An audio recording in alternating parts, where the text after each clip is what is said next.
માતાજી, શું તમે જાણો છો તમારા ઘરમાં છુપાયેલી નકારાત્મક ઉર્જા તમારી પ્રગતિ અને તમારી સુખ શાંતિ રોકી શકે છે?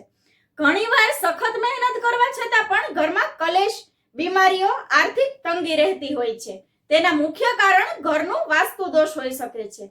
આ સમસ્યાઓમાંથી છુટકારો મેળવવા માટે વાસ્તુશાસ્ત્રના અમુક અચૂક ઉપાયો ખૂબ જ ફાયદાકારક સાબિત થાય છે. તો શું છે એ ઉપાયો, ચાલો જાણીએ. એ પહેલા કમેન્ટમાં જય માતાજી લખી દેજો.